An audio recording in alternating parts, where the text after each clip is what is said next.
जो बुद्धिमान लोग हैं, प्राय हम लोग बुद्धिहीन हो चुके हैं। कारण हम लोग इंद्रियों के तरफने में लग गए हैं, शरीर के सुखों के पीछे जा रहे हैं।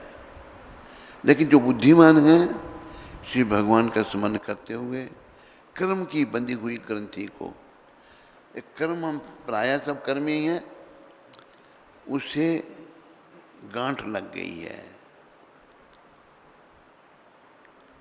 भक्त लोग अतएव ऐसा कौन होगा जो उनके संदेश को और ध्यान से नहीं सुनेगा। प्राय लोग अभी कलयुग में ऐसा हो रहा है, काम हमारा एक ही है कि भगवान के संदेश को सुनना, उसको जीवन में धारण करना और अपनी आध्यात्मिक प्रगति करना। लेकिन प्राय लोग जो हैं इससे दूर जाते जा रहे हैं। और एक बहुत बड़ी गलती, दोष हमारे समाज में आ गया है। किसी को बोलो कि भाई तुम मांसाहार मत करो, तो जवाब क्या देता है, सभी करते हैं। शराब मत पियो, सभी पीते हैं। तो कितने लोग बुद्धिहीन हो गए जो बुरे कर्म कर रहे हैं, मांस शराब कर रहे हैं, पी रहे हैं, उनकी नकल कर रहे हैं। तो केवल ऐसे लोगों से हमारा भी पाला पड़ता है। तो हम कहते हैं भाई जो ये काम करते हैं, जब वो जाएंगे दुनिया छोड़ेंगे, आप जाओगे साथ में, फिर उनके पास कोई उत्तर नहीं होता, चुप हो जाते हैं। तो जब हम भक्ति करके अपनी शुद्धि नहीं करते हैं तो हम ऐसी ही बातें करेंगे, मूर्खतापूर्ण बातें करेंगे। तो मूर्खतापूर्ण बातें करके हमारा कल्याण नहीं हो सकता।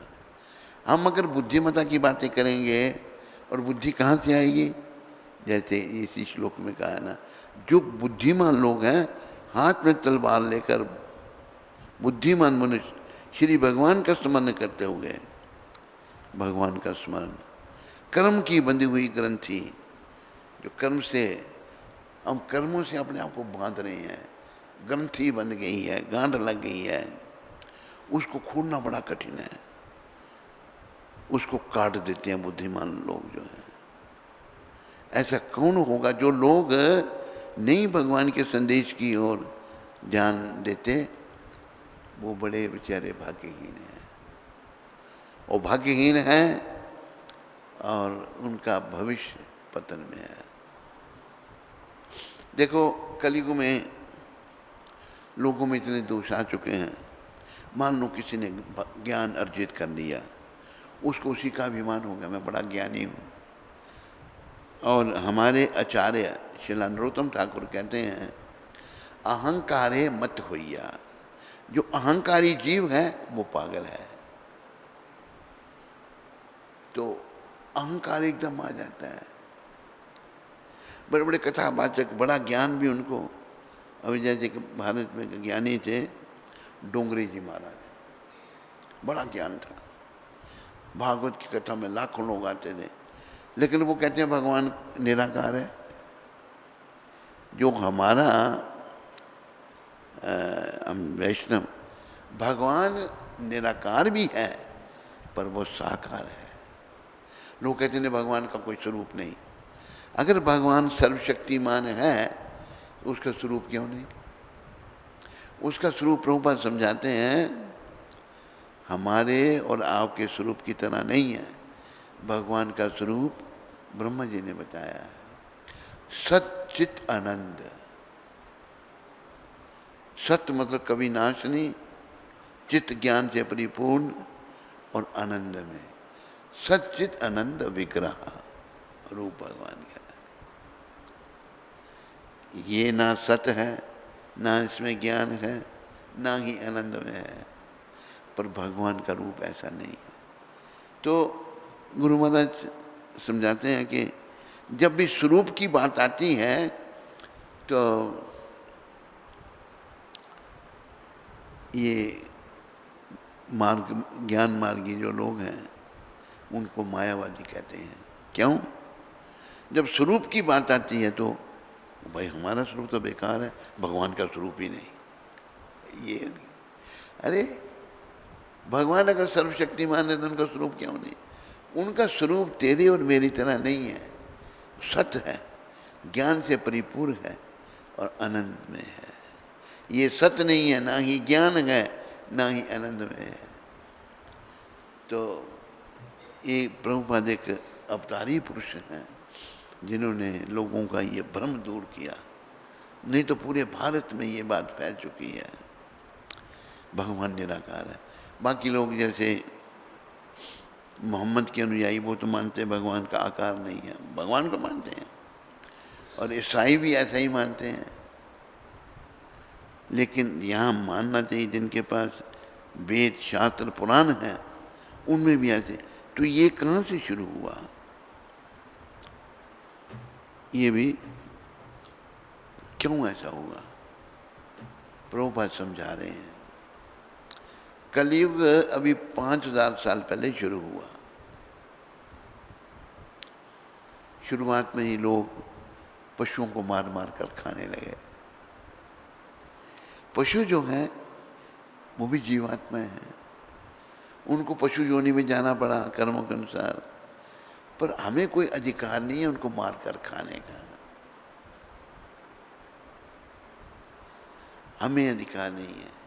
अभी जैसे एक ब्राह्मण मांसाहारी, उससे हमारी बात चली, कहते अगर हम मुर्गों को नहीं खाएंगे तो बहुत बढ़ जाएंगे।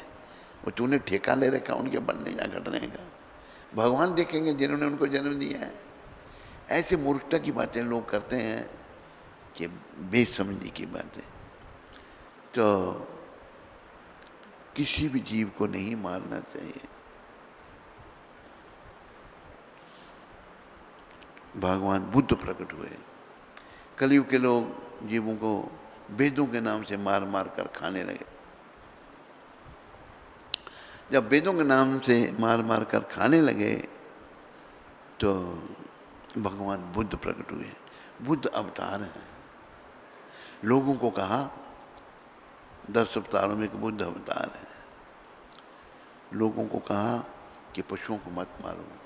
कहिए तो वेदों में कहा हुआ है, वेदों में कहा है, पर कलयुग के लिए नहीं है। वो बाकी युगों के लिए है।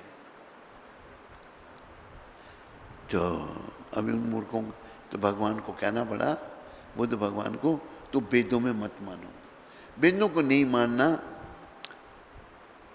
वेद न मानी या बौद्ध हईले नास्तिक। जो वेदों को नहीं मानता है वो नास्तिक की संज्ञा में आ जाता है, वो नास्तिक हो जाता है। तो बुद्ध मत, लेकिन भगवान ने शुरू किया पशुओं को बचाने के लिए। नास्तिकवाद का प्रचार करना पड़ा बुद्ध भगवान को, नास्तिकवाद फैल गया। फिर कृष्ण भगवान ने, विष्णु कृष्ण एक ही हैं, शंकर भगवान को कहा आप जाओ और वेदों की स्थापना करो। आदि शंकराचार्य प्रकट हुए। बोलो आदि शंकराचार्य भगवान की।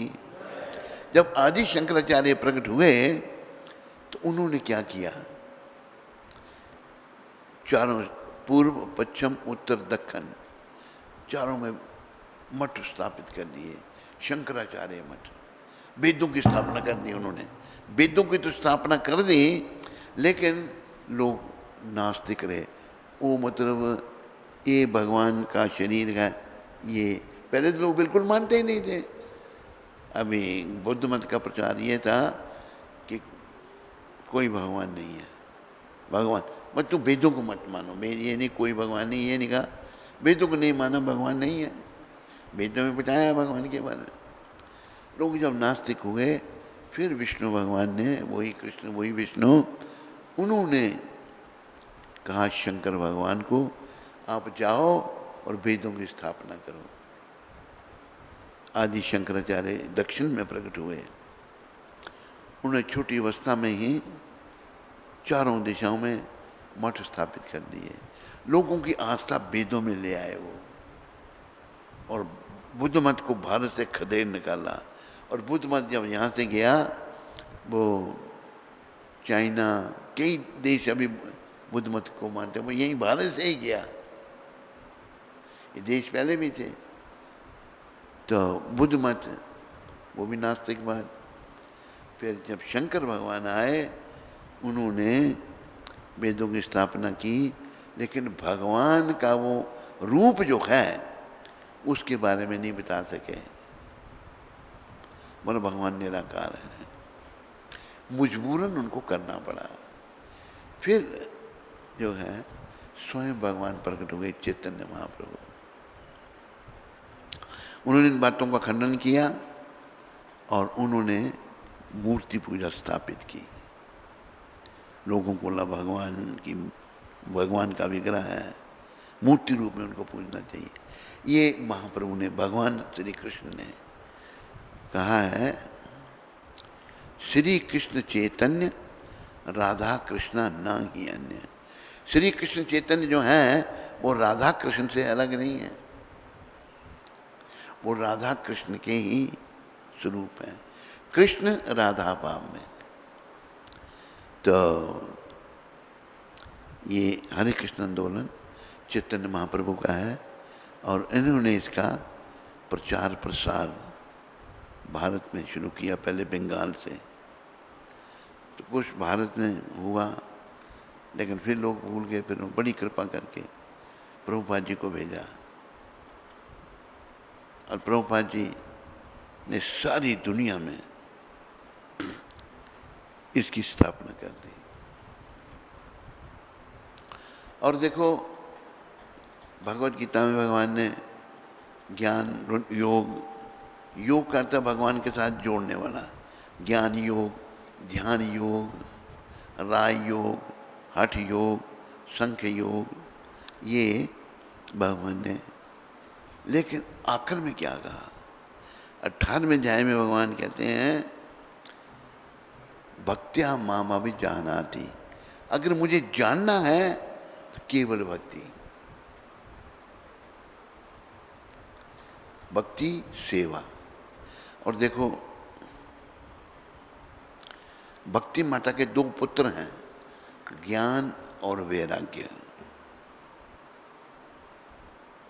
ज्ञान वैराग्य भक्ति मां के पुत्र हैं। कई बार क्या होता है, ज्ञानी, उसको ज्ञान का जब अभिमान हो जाता है तो पतन हो जाता है उसका। कई ज्ञानियों का पतन हो गया।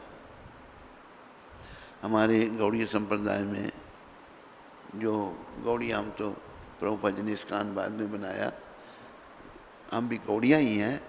एक थे वो हमारे दादा गुरु के शिष्य थे, बड़े विद्वान थे, अनंत वासुदेव उनका कुछ नाम था। वो इतना ज्ञान था, उनको चलते फिरते शास्त्र कहते थे। लेकिन जब भक्ति नहीं आई, जब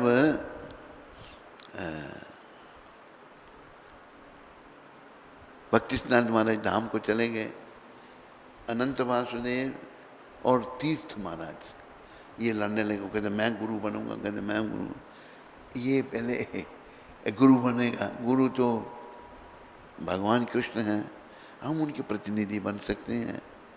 पद बड़ा ऊपर बैठना। तो कोर्ट में चले गए। कोर्ट क्या डिसाइड करेगा, तुम गुरु बनो या तुम बनो। इतना विद्वान, लेकिन भक्ति नहीं, भक्तिहीन। तो मैं भक्ति माता की बात आपको बता रहा था। भक्ति जो है भगवान की निष्काम सेवा।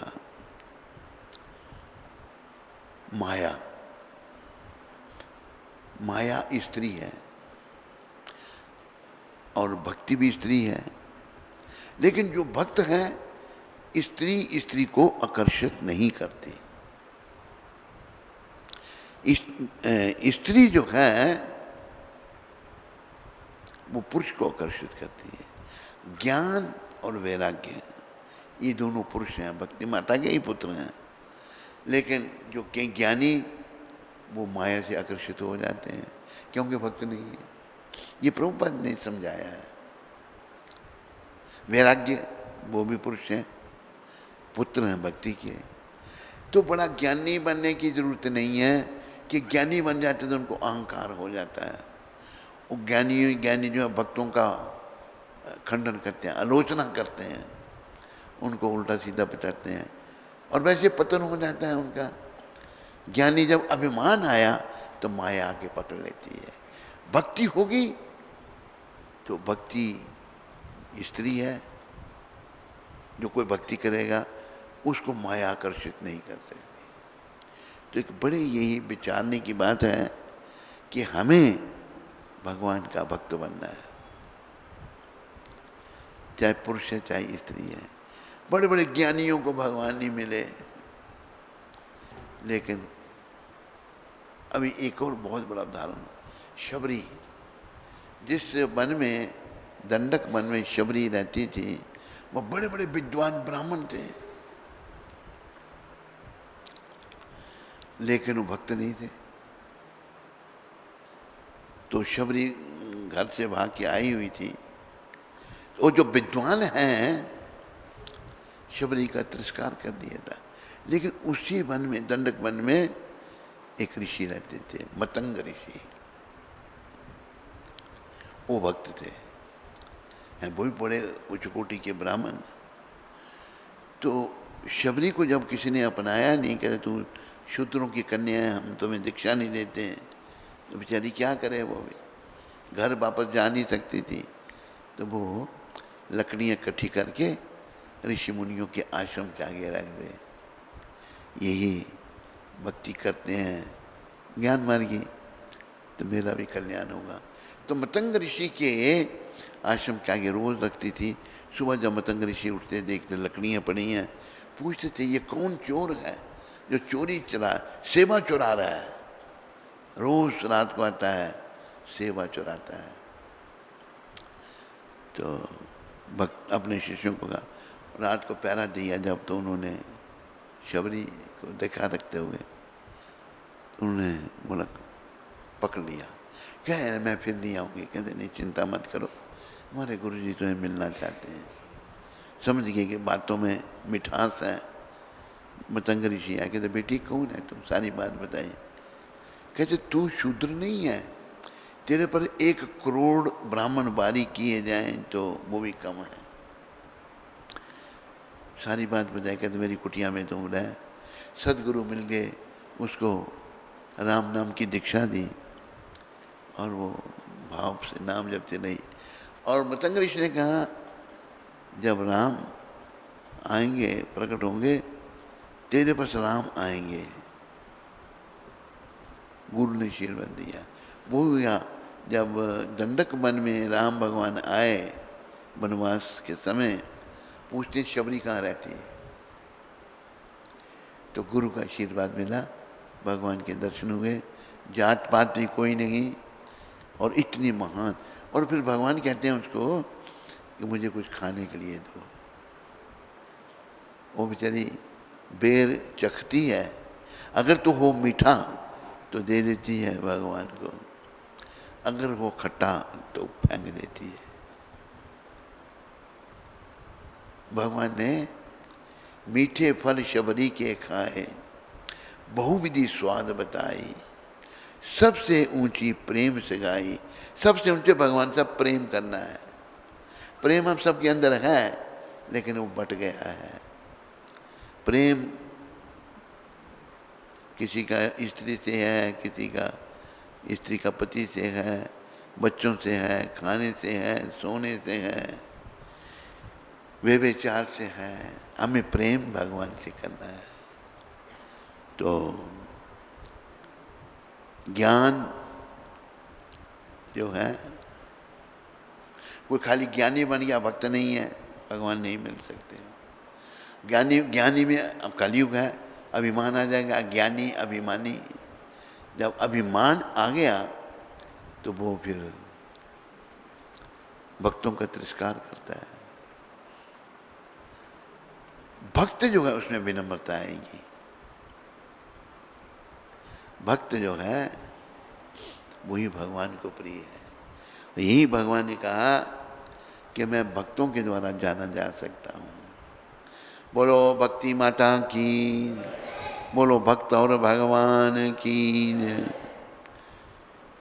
बोलो गौर राधा कृष्ण भगवान की, बोलो सीताराम लक्ष्मण हनुमान की, बोलो नृसिंहदेव प्रहलाद महाराज की, बोलो जगन्नाथ बलदेव सुभद्रा माता की। हरे कृष्ण।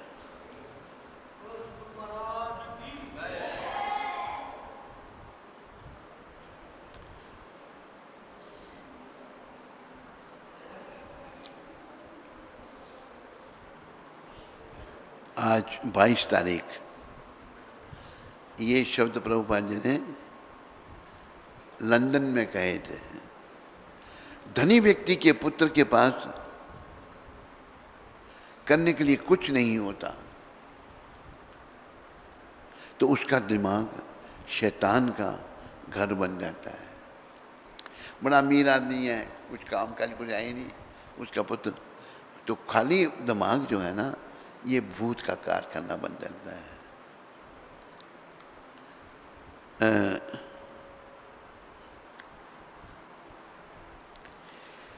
एक व्यक्ति के मन में आया कि मैं बड़ा पैसे वाला बनूं, धनी बनूं।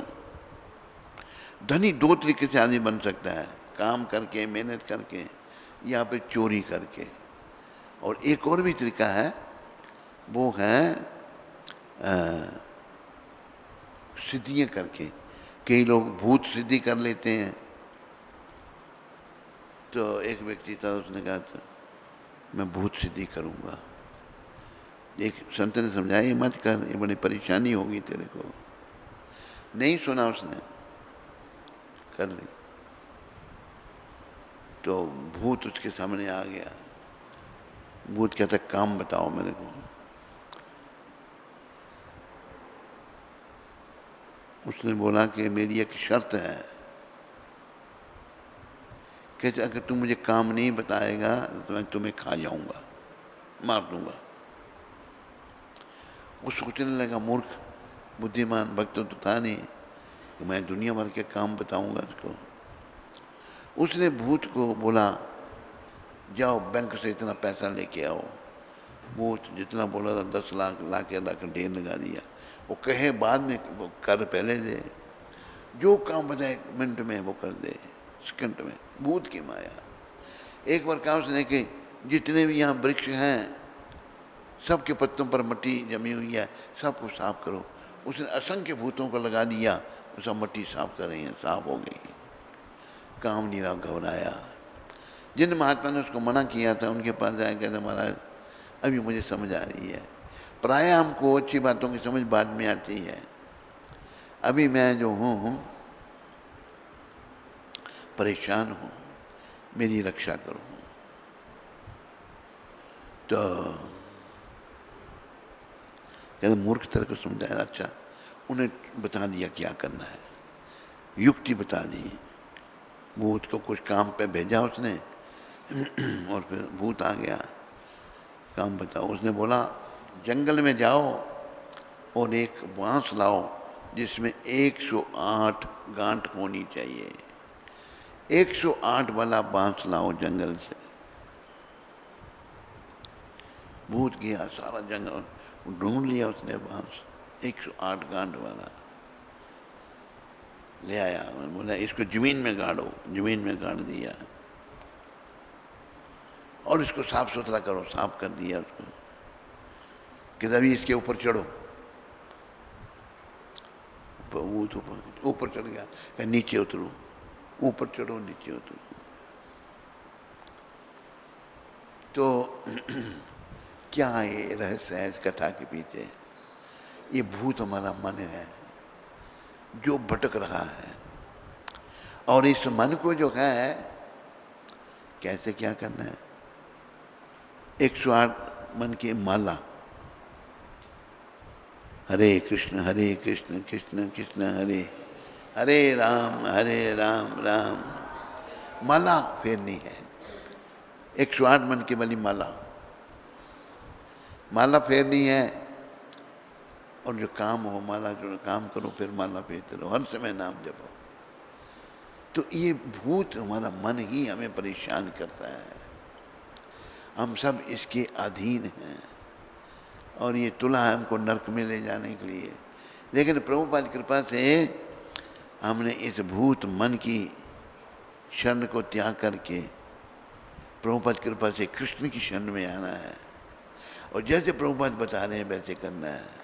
और भगवान ने खुद भी कहा कि नाम गाने सदा रुचि, सदा नाम लेते रहो, हरे कृष्ण कृष्ण कृष्ण हरे हरे राम, सदा नाम जपते रहो।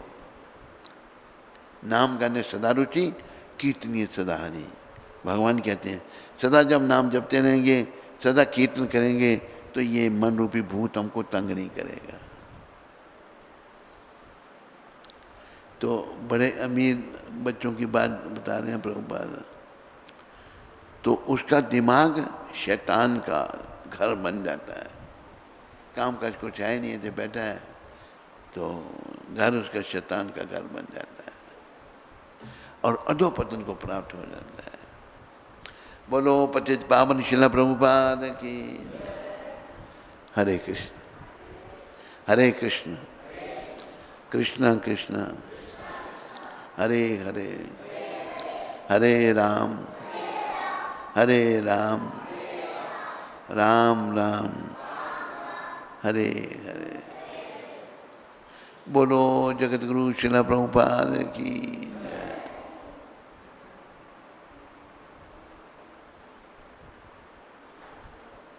हरे कृष्ण। महामंत्र बोलना शुरू कर दो सारे।